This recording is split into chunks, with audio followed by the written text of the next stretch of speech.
Well, it is time for this week's Ask a Vet Your Well Pet, where we team up with the Pet Alliance of Greater Orlando to answer some of your common questions. Joining us now, we have Dr. Nanea Morris. She is the clinical director, from the Pet Alliance. And we also have Miss Becky here, who's up for adoption, a very sweet little 8-year-old cat. So we are now wrapping up Dog Bite Prevention Week.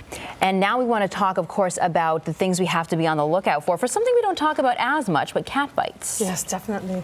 Cats do bite, and what are some warning signs if that cat is not happy and it might be headed your way? So there are obvious signs, and most people are used to the whole hissing or showing their teeth, that sort of thing. But some more subtle signs that a cat is not happy is a twitching tail. Like this? Like that. Okay. But the degree of the twitch matters. Right? Is it a full tail? Is it just the tip?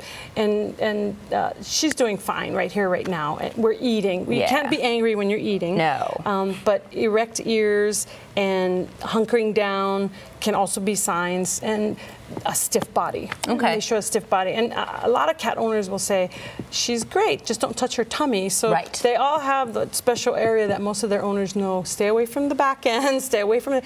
But almost universally is cats like to get stroked right over here on their jowls. Okay. Yeah, that's where a scent gland is. So similar to the dogs, what are the main ways that we can prevent those cat bites?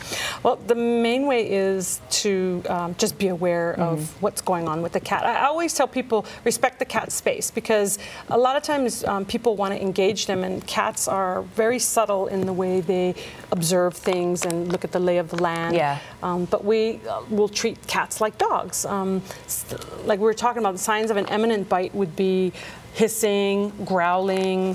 The tail twitching is more subtle. A lot of people don't notice that. Erect ears or ears down can be a sign. Okay. And it's better to avoid a bite than to engage one. So if you aren't sure, then don't do it. Just say no. Now, we've kind of heard a little bit about how cat bites can be a little bit worse than dog bites, especially when it comes to infection. So if you do get bit, worst case scenario, I'm guessing we probably want to contact a doctor. Yes. I mean, the first thing I would do is clean the wound, right? You can use warm soapy water. Dish soap is perfectly fine. Dish soap, okay. Yeah, and take a look at it. I mean, if it's part of the reason why cat bites can be so much more problematic is because it's a deep puncture wound. I mean, their teeth are like little needles, right? And when it goes in and comes out, when the tooth comes out of the skin, it seals up. Okay. And then it traps the bacteria, and that's where you can have a lot of problems. Very good advice, Dr. Morris. And Miss Becky here, thank you very much for joining us today. If you want to get all that information about cat bite dangers, we're going to connect you to the Pet Alliance of Greater Orlando through our website. It's clickorlando.com, powered by News 6.